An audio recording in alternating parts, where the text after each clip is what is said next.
na data, né, do dia de hoje, onde relembramos uma passagem importante, né, da mensagem de renovação, de ressurreição do nosso Mestre. E que iniciamos essa manhã o 36º Conselho Espírita de Unificação dá continuidade à realização da 55ª Semana Espírita, que neste ano tem como tema central Ante os Novos Tempos.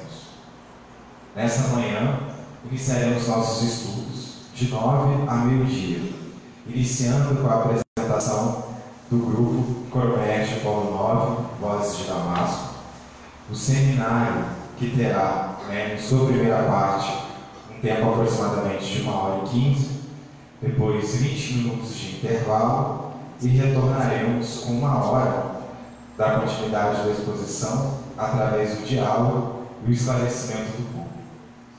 E meio-dia, vamos encerrar o evento. A 50ª Semana Espírita acontecerá todos os dias, indo até o dia 28 de abril, com palestras e seminários em diversas casas espíritas. Para o momento, para compor a mesa, vamos convidar o senhor Antônio Lacerda, coordenação da área de unificação do 36º seu,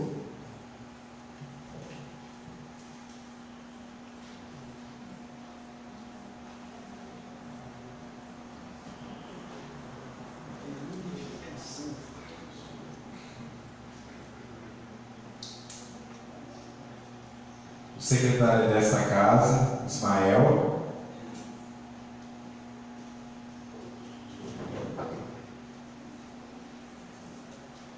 e o expositor, Alexandre Pereira.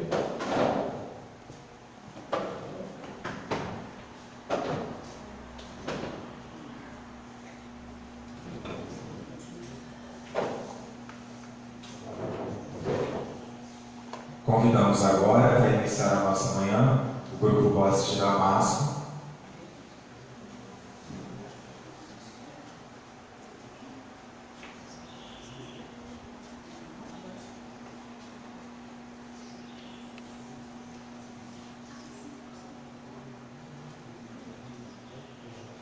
Então, nós somos o grupo Vozes de Damasco, da Coromédia, aqui do Polo 9, e hoje nós vamos cantar, para iniciar a nossa manhã,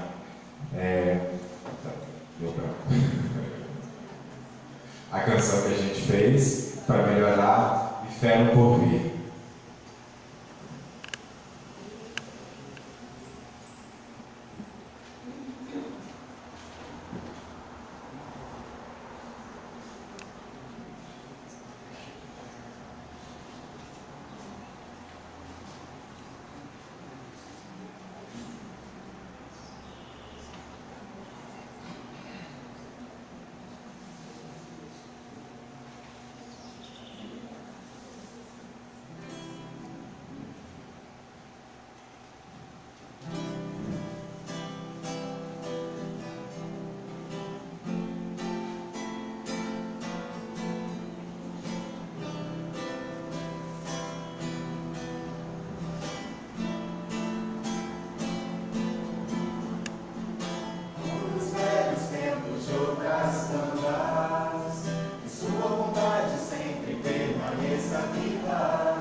paremos de cantar a canção que a gente fez.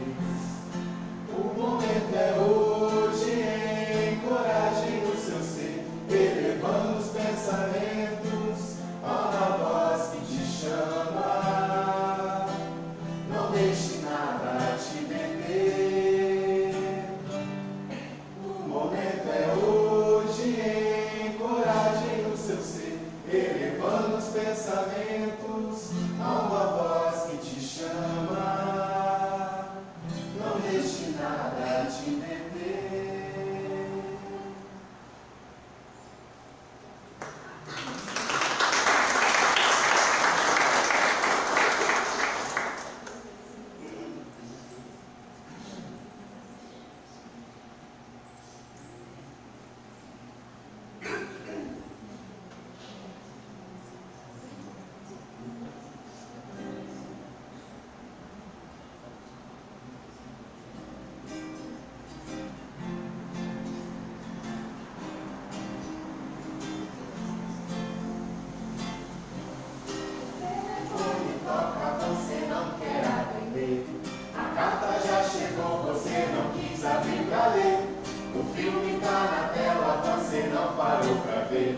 A vista está passando e você não quer viver.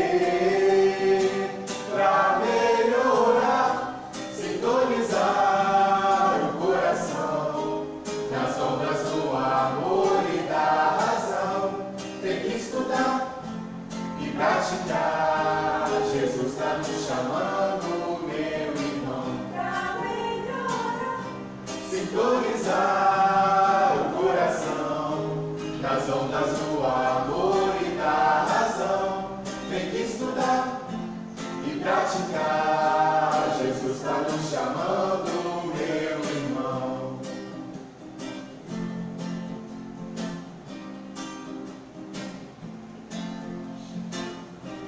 Nascendo e renascendo, viajando a viver. Com fé vou transportando as montanhas do sofrer.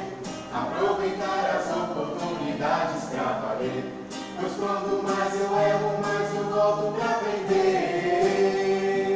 Pra melhorar, sintonizar o coração nas ondas do amor e da razão.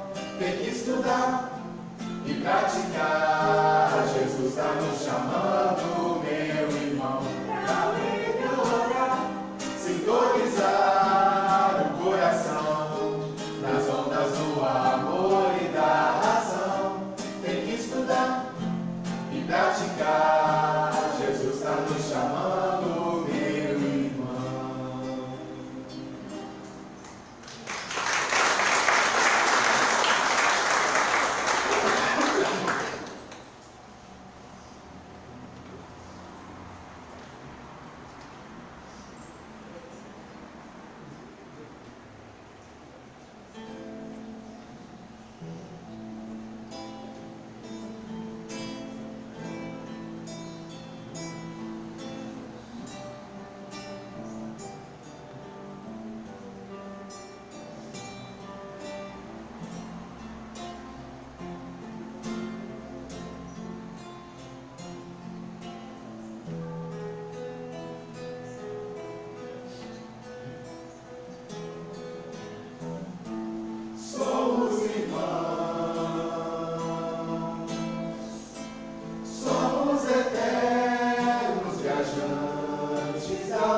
Agradecemos aos irmãos pela manhã e pela abertura. E agora convidamos para fazer a prece o Senhor Lacerda.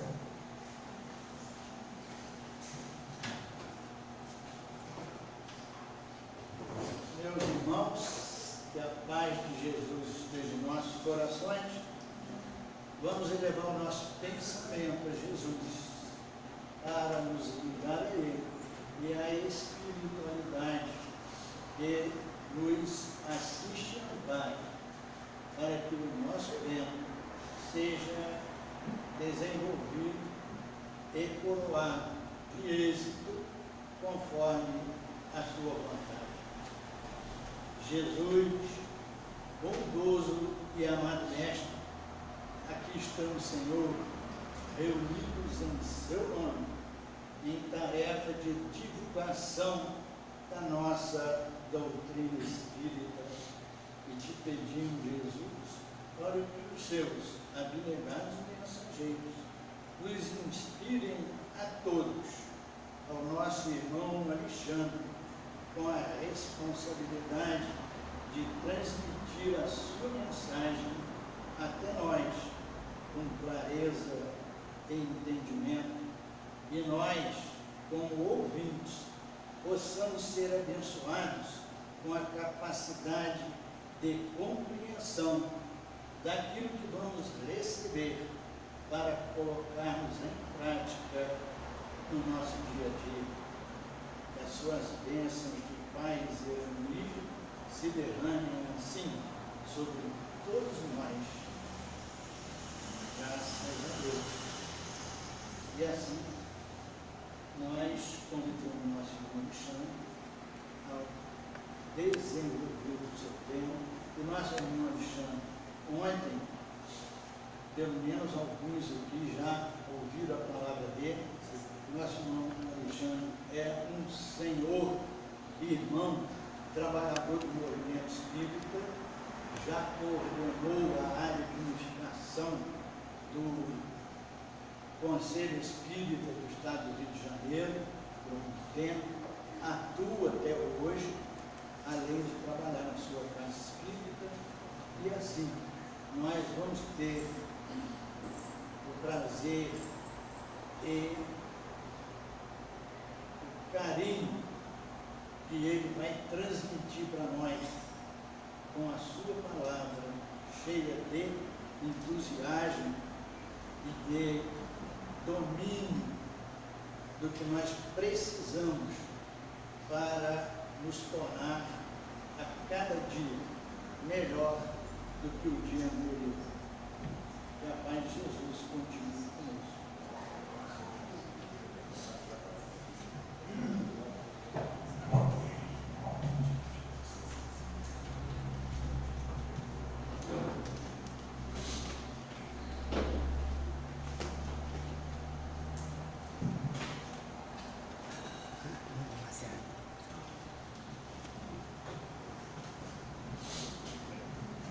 Bom dia, meus irmãos, muita paz, que o nosso Senhor Jesus Cristo e os Espíritos que nos assistem possam permanecer conosco e nos inspirar nos estudos desta manhã. Nós vamos falar do tema A Humanidade em Crise. Então, é a proposta que a gente converse por volta de uma hora e pouco, e depois a gente vai ter um movimento de perguntas, de interação com vocês. Então, Fique à vontade para fazer anotações, algumas perguntas, e depois a gente vai conversando sobre o tema ou sobre outras questões que vocês queiram trazer nessa manhã. Conversar sobre a humanidade em crise tem uma conexão com esses novos temas que nós estamos trazendo como tema central. É um momento em que todos, encarnados na Terra e desencarnados na parte espiritual, estamos enfrentando algumas crises de cunho moral, de cunho social, ideológico, e faz parte desse momento de transição. Então, inicialmente, a gente tenta entender o que é crise, né? Então, no dicionário diz assim: crise é conjuntura, movimento perigoso, difícil e decisivo. Falta de alguma coisa considerada importante, desacordo ou perturbação que obriga a instituição ou organismo a recompor-se. Normalmente o auge de uma transformação. Como de fato, e pelo anunciado dos Espíritos, inclusive o Espírito de Menezes, nós já estamos nesta fase de mudança. E como a água que a gente coloca para ferver, que muda do estado líquido para o estado gasoso, nós estamos naquele turbilhão, onde as células começam a se movimentar pelo aquecimento que a elas é proposto. Então, nós estamos no momento em que a crise se instalou. E a crise, ela é menos perigo e mais oportunidade no nosso ponto de vista. Porque, como nós conversamos, é o momento que nós temos, humanidade encarnada especialmente, de refletir sobre determinadas coisas que nós não fizemos, como disseram os Espíritos, de forma sutil. Então nós precisamos destas movimentações, nós precisamos dessas conturbações para poder despertar, para poder acordar, para poder rever conceitos, procedimentos e caminhar em direção à felicidade proposta. Agora, essa é a única crise que a humanidade teve, né? Essa crise atual é uma novidade para a gente? Não, né? Quando Jesus veio à Terra, a humanidade estava em crise. Tínhamos crise, por exemplo, no próprio local, na Palestina, onde Jesus, em Israel, onde Jesus nasceu, e que estava sob domínio do Império Romano, um regime de subjugação, onde havia insatisfação política, insatisfação social. Então, pontualmente, nós já enfrentamos várias. Quando a gente vê Moisés lá atrás, tinha crise. O povo hebreu estava escravizado no Egito. Então, nós já enfrentamos Primeira Guerra Mundial, Segunda Guerra Mundial, já enfrentamos atualmente, e hoje muito mais avolumada, a violência, né?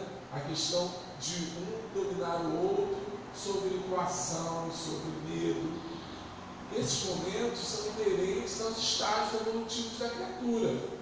Enquanto nós não entendemos a verdade, não conhecemos o Cristo, como nós começamos na proposta de ontem, e ainda estivermos sob o domínio do mal, o mal, que é a ausência do bem, como explicam bem os Espíritos, né? O mal nada mais é do que a ausência do bem. Quando nós não conhecemos o bem direito e não praticamos sob o domínio do mal, as crises vão suceder. Como o planeta está em caminho evolutivo para a regeneração, vai chegar a um ponto em que a crise diminuirá. Não sei se nós aqui encarnados vamos assistir isso, porque nós não sabemos o tempo de transição.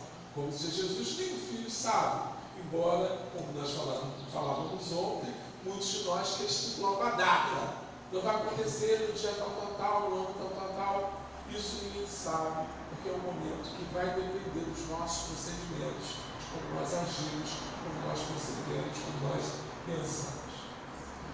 Agora, a crise é um movimento de progresso, é a alavanca para que a gente possa crescer.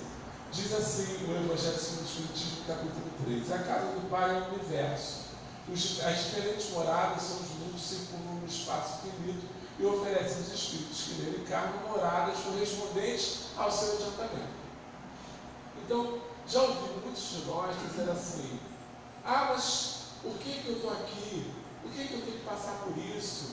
Logo nesse momento difícil da terra. E a primeira reflexão que a gente tem que fazer é que se a gente está aqui, é porque a gente precisa disso aqui. Então a gente precisa de estar num momento que a terra é violenta, é desorganizada, onde ainda prevalece, como eu disse, o mal, onde a gente pode sair na rua e ser assaltado, ser constrangido. Isso é necessário para nós. Então, nenhum de nós está aqui completamente inocente. Tem a ver com o nosso plantio e corresponde a uma colheita, não muito boa, mas reflexo do nosso próprio plantio. E ele tem propósito. O mal, repito, não é da vontade de Deus, mas Deus o utiliza para gerar propósito no bem. E esse propósito é o nosso aprendizado, o nosso progresso, é um despertador. Então a dor, o sofrimento, é aquele despertador que vai fazer a gente desprender e estar aqui numa manhã de sol, estudando, conhecendo mais sobre essas necessidades. Quem são os espíritos que habitam a Terra? Espíritos que saíram da infância, raças sensibilizadas, espíritos em expiação e provas e a nova geração. Figura-se a Terra como um subúrbio, um hospital, uma penitenciária, um sítio malsão. Está no Evangelho segundo o Espiritismo. Então, daqueles habitantes da Terra, hoje a maioria está como espírito em expiação e prova. Porém, a gente já tem alguns espíritos ainda em caminho mais primitivo, mas a maioria é de expiação e provas. E já estamos aqui com a nova geração. A nova geração já está chegando. São essas crianças que a gente vê e percebe nelas espiritualidade, percebe nelas propensão ao bem, percebe nelas uma inteligência diferenciada. E a elas nós temos que oferecer o recurso da educação, que vai dar a força para que cada uma delas possa desenvolver as suas potências de forma positiva. Algumas a gente está precisando lançar um cuidado especial, para que não deixem que alguma tendência negativa apareça mais. Outras não, facilmente serão os nossos orientadores do futuro, né? Essa nova geração que vai permear a Terra, como está lá em obras póstumas, e vai nos permitir chegar ao mundo de regeneração. Quais os outros fatores responsáveis pelo aumento da violência, da corrupção, da criminalidade e da desigualdade social? Viana de Carvalho responde o seguinte: os seres humanos encontram-se em diferentes níveis de consciência. Como consequência, somente a educação e a perseverança podem promovê-los mediante processos de reiteradas experiências, ora educativas, ora reeducativas. Então, o que vai salvar a humanidade? A educação. É ela, por perseverança, por insistência, é que vai trazer aqueles espíritos reencarnados, nós, né? Nessa encarnação ou nas próximas encarnações, base para que a gente, instrumento, ferramenta, para que a gente possa se melhorar.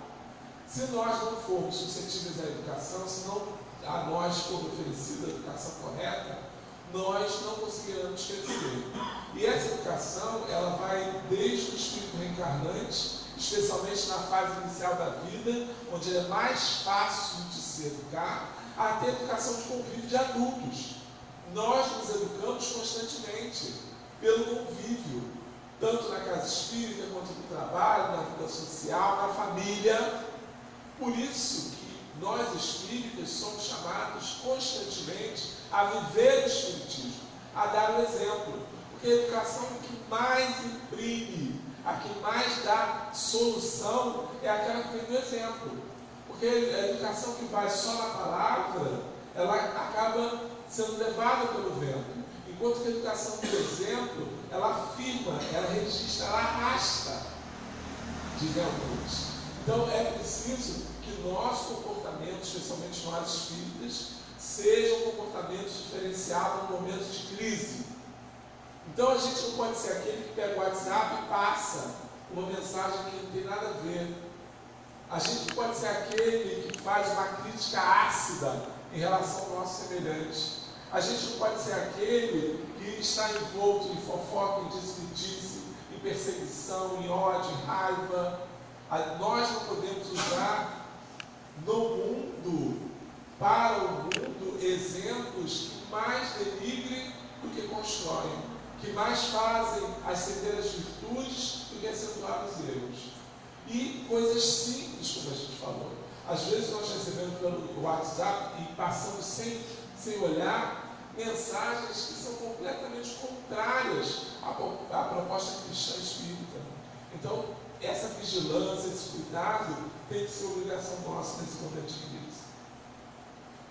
Entre os maus, lá em Obras Póstumas diz assim, entre os maus, muitos há que apenas o são por arrastamento, que se tornariam bons desde que submetidos à influência boa.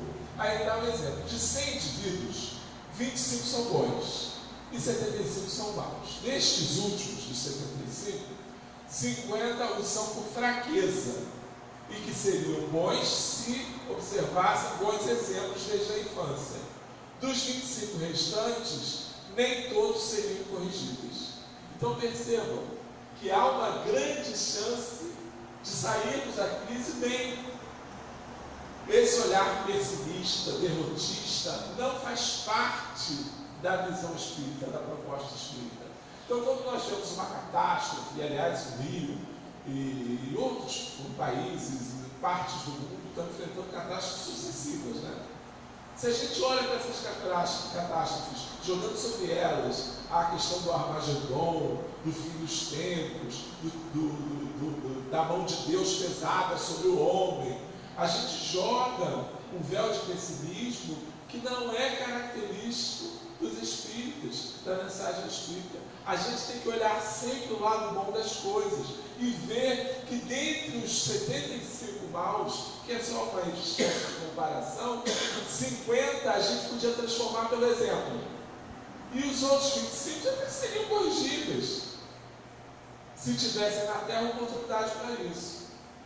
Então, quando alguém for a você em atitude de violência, ofereça paz. Se alguém vai a você trazendo questões de cunho moral menos elevado, retribua com complexidade, com amor, complexidade de posicionamento, explicando o porquê das coisas, dê a ele sentimento de amor, ofereça àquele indivíduo o contrário do que ele traz para você. Perdoe, seja tolerante, seja benevolente, o caminho da caridade, como está em Livro dos Espíritos, né? Nós precisamos dessas potências para enfrentar esse momento de crise, que é natural, como a gente diz. Qual é a solução para a crise? Há um elemento que se não costuma fazer pesar na balança, e sem o qual a ciência econômica não passa de simples teoria. Esse elemento é a educação. Não a educação intelectual, mas a educação moral. Não nos referimos à educação moral pelos livros, e sim a que consiste na arte de formar caracteres, a que se incute hábitos, porque educação é o conjunto de hábitos adquiridos, que estão dentro dos 5 livros dos Espíritos.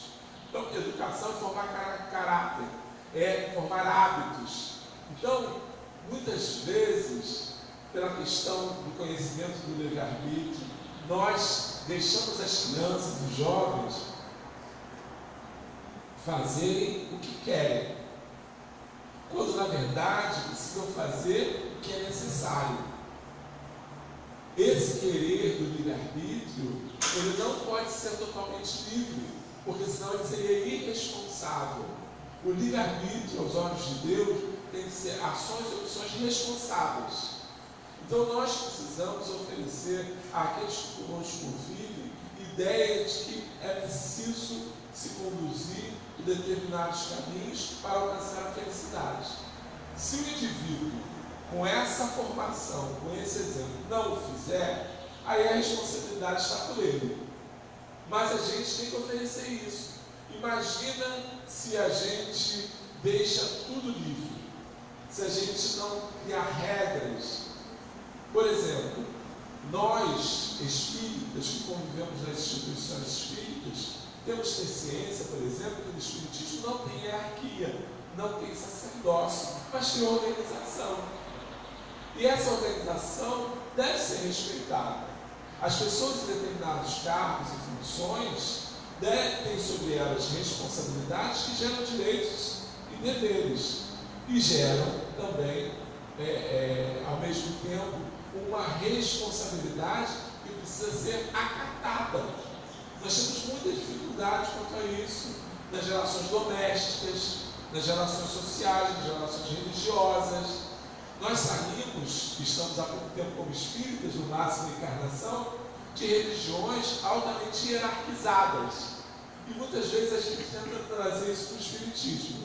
Outras vezes a gente tenta se libertar completamente.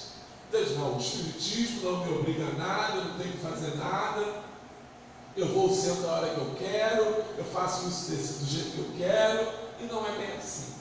Porque nós precisamos atender as organizações. O voluntariado não significa ser voluntário, fazer a hora que quer, o que quer. O voluntário é aquele que adere a uma instituição, a um conceito, a uma função, e a ela deve cumprir direitos e deveres. Nós nos esquecemos disso, e nesse momento de crise, onde a educação é o principal ponto de formação, nós precisamos nos autoeducar. Porque se nós não conseguimos até hoje nos educar completamente, por isso que estamos aqui, né? Este é o momento da gente completar a nossa educação. Então também não tem idade para educar. Porque se a gente fala de educação, acho que só é para o espírito que está vindo se reencarnar naquela fase de infância, de adolescência, né? Nós estamos falando de todos nós. Todos somos suscetíveis à educação. A todo tempo. Não tem idade. Quantas vezes a gente vê pessoas de avançada idade física fazendo muita coisa ruim? Ou só eu que vi? Ou vocês viram também? Não tem? Significa que não conseguiram até aquele momento aprender. Pela misericórdia de Deus, tem o sistema da reencarnação, né? Virão em outras vidas com oportunidade de aprendizado. Porém, estando encarnado, ainda são suscetíveis à educação. E nós não podemos esquecer disso. Por isso, essa educação, essa formação do indivíduo, é o que vai solucionar a crise. Se nós conseguirmos contaminar a humanidade com exemplos do bem, trazer à humanidade, eu não sei se contaminar é a melhor palavra, né? Transmitir à humanidade exemplos do bem, nós conseguiremos solucionar a crise, conseguiremos passar com mais tranquilidade por esse momento. Como é que é a educação? Ela precisa de muito tato, muita experiência, profunda observação e não basta o conhecimento da ciência. Nós não estamos falando de educação intelectual, que foi colocado na mensagem anterior. Nós estamos falando de formação de caráter, educação moral. Então, ela não pode ser imposta, por exemplo. Tem que ser com muito tato. Imagina se eu repreendo um indivíduo num lugar público e ele se constrange e ele não voltará mais à atividade. Eu lembro de um companheiro de espírita em que ele tinha o mau hábito de ficar dando recado para as pessoas enquanto fazia as palestras, enquanto fazia as oratórias. E todo mundo sabia que era com aquela pessoa. O que faltava dizer aquele ali, de blusa verde, só faltava dizer isso. Porque ele dava a característica das pessoas, dava para o mundo, todo mundo sabia que era aquela pessoa que ele estava falando. Isso não é educação correta. Isso é falta de tato na condição das coisas. Então, se a gente tem alguma coisa a corrigir, a apontar, a pessoa ao canto, converse com ela, explique para ela o que está acontecendo de forma clara. Adquire experiência, teste, converse, veja com os outros como é que se dá isso. Isso também serve para as crianças e para os jovens, viu? Profunda observação. Temos que observar. Eu conto um caso que é bem particular, mas é interessante, que faz parte do movimento de educação, que é a respeito de um hábito que eu trazia e que minha mãe conseguiu corrigir. Eu era muito pequeno, chegava em casa com brinquedinhos na cueca. Chegava em casa, eu ganhei de fulano esse brinquedo, gostava de escondidinho, né? E minha mãe perguntou: Alexandre, mas quem te deu isso? Eu falei: fulano. Aí foi uma vez, 2 vezes, 3 vezes. Ela, por observação, disse: é uma coisa errada, né? Por que todo mundo é tão caridoso com Alexandre, né? Vamos ver o que é isso. Aí foi, perguntou, disse que era, de que é isso? Ah, foi fulaninho que me deu. Ela foi lá, bateu na porta da casa da vizinha e perguntou assim: ô, dona fulana, a mulher já atendeu assim constrangida, né? Ah, sua mãe da Alexandre, eu sei. Eu queria saber se o seu filho anda dando uns carrinhos para Alexandre. Ela disse: desculpe, eu tenho que lhe falar, mas ele rouba todos os brinquedos dos meus filhos. Imagina, mamãe quase derreteu de vergonha, né? Chegando em casa, ela aplicou, infelizmente, aquela metodologia antiga da Havaiana, mas funcionou muito bem pelo seu espírito agressivo. Mas não funciona com todo mundo, portanto, é uma metodologia equivocada, a gente não tem que bater em ninguém para aprender. É melhor o diálogo, a conversa, a compreensão. Mas ela detectou, sabe-se lá que hábito eu teria adquirido no mundo se não fosse a santa Havaiana, né? Que me corrigiu, porque pelo medo, pelo constrangimento, eu não voltei a errar. Mas não é a melhor metodologia. Óbvio que o sim e o não são salutares. Óbvio que é preciso dizer que o indivíduo com força, com autoridade, porque muitas vezes ele não quer submeter essa autoridade. Porém sem violência, né? Porém sem constrangimento, porém sem nenhum tipo de assédio à criatura reencarnante. Porém, sem observação, todas essas coisas passam. Sem uma profunda observação, a gente não tem nem a criatura. E aí não consegue dar a ela ferramentas para que ela possa se ajustar. A detalhe, corrigiu, tá, gente? Pode ficar despreocupado com as bolsas. Eu não tenho mais nenhum hábito relativo a pegar as coisas dos outros. Não basta o conhecimento da ciência. Muita gente diz: eu vou ter um filho, eu vou ler um livro, vou ler 4 livros, 5 livros. Não basta. É necessário o conhecimento nunca nos deixa prejudicados, sempre vai ser favorável, mas a gente precisa ter um conjunto de caracteres em nós para que a gente possa transmitir. Então, como é que eu vou ensinar meu filho que ele não deve ser tabagista se eu sou tabagista? Se eu for. Como é que eu vou dizer para ele que ele não deve ser um alcoólico se ele está bebendo alcoólico? Como eu vou dizer para ele não falar palavrão se eu falo palavrão? Palavras de baixo calão. Não tem como. Por mais que a gente repita, ou agrida, ou sujeite, ou pressione, aquilo vai ficar no indivíduo. Quando ele se tornar maior, vai surgir. Eu já vi vários casos desses, casos próximos, de pais que diziam para os filhos: olha, se você falar palavrão, eu boto pimenta na sua boca, eu vou queimar a sua língua. Mas ele falava, o pai e a mãe. As crianças não falavam, por constrangimento. Mas alcançou os 17, 18 anos, aconteceu o quê? Ficaram iguaizinhos aos pais, inclusive falando os mesmos palavrões. Ok? Porque é uma questão de exemplo, e o exemplo marca. Faz-se com a moral o que se faz com a inteligência. Vê-se aqui, se há algumas naturezas refratárias muito maior do que se julga, é o número de das que apenas reclamam boa cultura para produzir bons estudos. Então, vale a educação, vale a cultura, vale o ensino. Porém, precisamos entender que essa transmissão de moralidade tem um peso maior.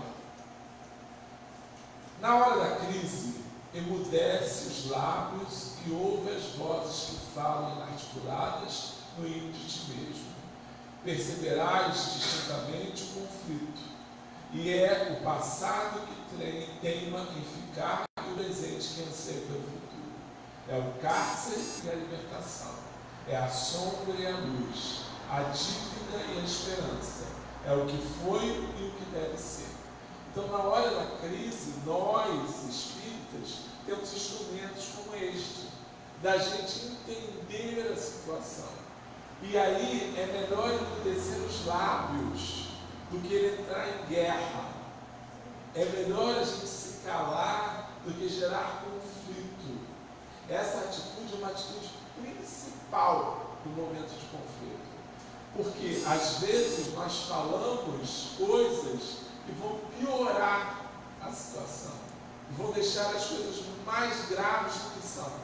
E com isso a gente não consegue ouvir o que o outro está querendo dizer. A gente não consegue ouvir em profundidade ao escutar a situação do outro para tentar solucionar, para tentar diminuir a crise. Na hora da crise, na essência, é o mundo e o Cristo no coração.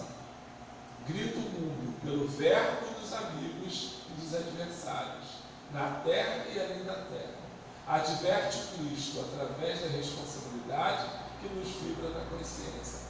Então, na hora da crise, o mundo nos pede atitudes que são incompatíveis à vontade do Cristo. Muitas vezes, a gente adotando a vontade do Cristo, o mundo vai dizer que a gente é bobão, é covarde, que a gente é otário, não é isso?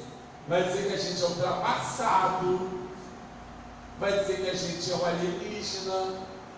Às vezes a gente faz churrasco de família, né? Festa de família, e o pessoal diz: você não quer uma cervejinha? Eu optei por não beber. O espiritismo não me obriga a nada. Eu optei por não ingerir bebida alcoólica. Aí eu digo: você não sabe que eu não bebo? Não, mas hoje está muito calor. Aí coloca uma cerveja na minha mesa. Eu digo: gente, mas vocês não sabem que eu não bebo? Não, mas hoje você vai beber. Eu não vou beber. Né? E aí, a seguida, vem um e diz assim: a cerveja está esquentando. Aí leva. Daqui a pouco volta de novo. Você não quer? Ele diz: eu não quero. Eu não quero, é uma opção, eu não quero. Mas as pessoas ainda vão gritar para que você se alinhe às dificuldades do mundo. Lembro que também, tem bastante casos, vocês percebem, né? De um dia que eu estava me mudando e eu estava embalando as caixas com bastante durex para que elas não vazassem, as coisas que estavam dentro não caíssem. E um parente veio e disse assim: e gastando a fita que você trouxe do trabalho, né? O quê? Eu comprei na papelaria. Ele disse: vai dizer que você não pega o material de expediente do seu trabalho e leva para casa? Eu disse: não, isso é furto, né? Ele disse: mas todo mundo faz isso.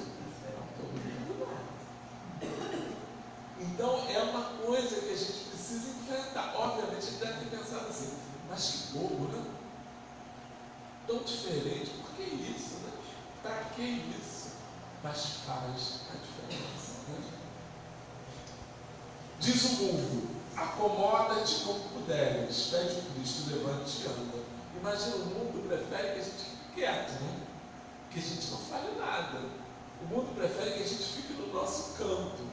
Já o Cristo nos remete a atitudes. O mundo prefere que a gente não vá para a rua porque é violento, que a gente não pergunte que a pessoa tem uma pessoa sentada na calçada. A gente deveria, como cristão, dizer assim: está passando mal, precisa de alguma coisa. Mas o mundo diz: se fizer isso, ele vai te assaltar, né? É tudo uma armação. Hoje em dia alguém bate a sua porta e pede um copo d'água. Não digo por aqui que Volta Redonda está mais calmo, mas no Rio de Janeiro a gente já não consegue mais abrir a porta e dizer: também aqui um copo d'água. No máximo passa entre as grades um copinho de água para a pessoa.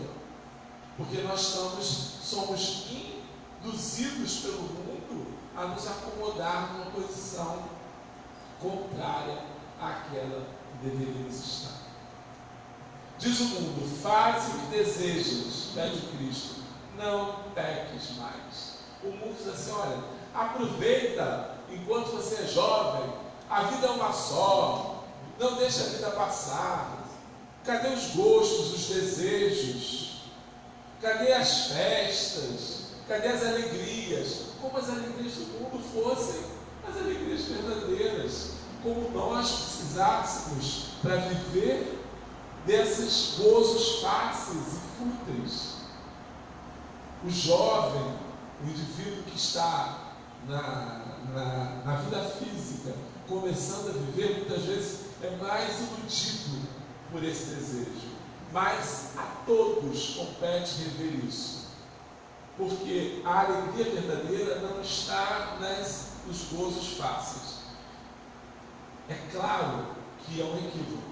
E como equívoco ficará registrado na lei de causa e efeito. E a gente, no mínimo, vai retardar o nosso progresso. Conheço muitos indivíduos que estiveram numa religião, estiveram estudando, cumprindo, se esforçando, aí depois, quando entram na juventude, saem, passam a juventude toda fora e depois voltam à religião com a ideia de que, como já está mais maduro, está próximo do desencarne, é melhor dar tempo para fazer alguma coisinha, para ficar bem com os espíritos, né? Para ficar bem com Deus, como a vida pudesse ser vivida em fases. Ela não fosse um contínuo de aprendizado e crescimento. Então aquele vácuo vai estar registrado. Não adianta. Tudo que a gente cometeu de erro, de equívoco, enquanto estava no mundo, entre aspas, nós vamos ser responsabilizados. Por isso não tem dúvida. Minha família é de formação protestante.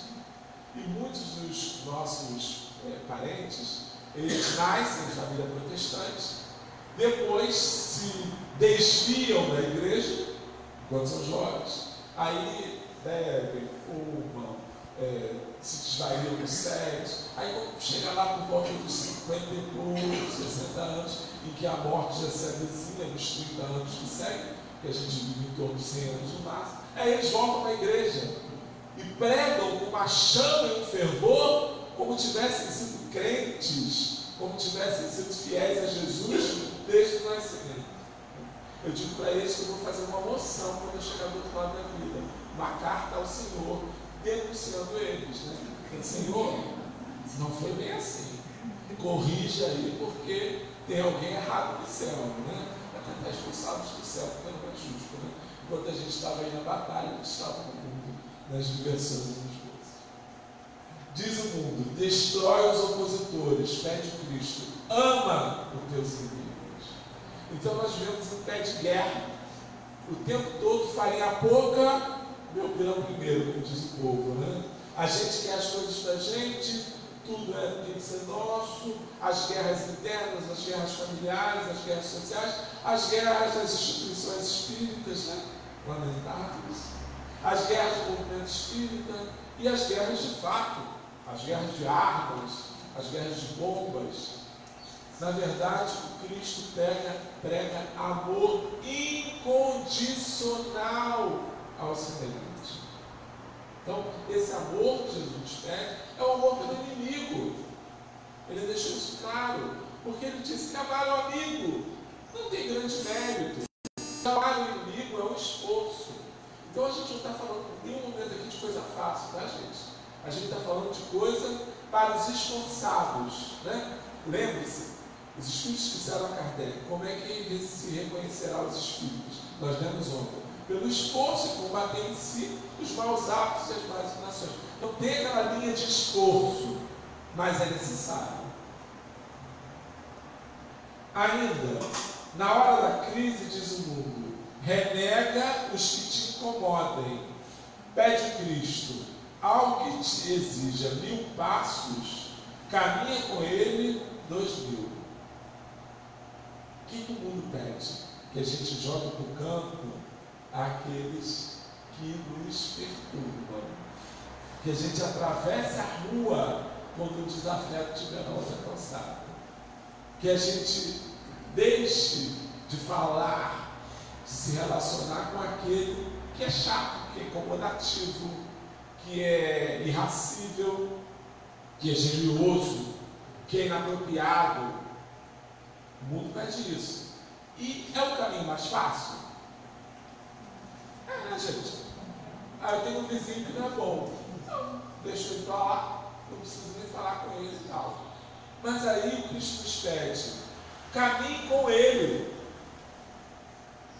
Então, nesses casos, a gente teria que estar lá insistindo na convivência.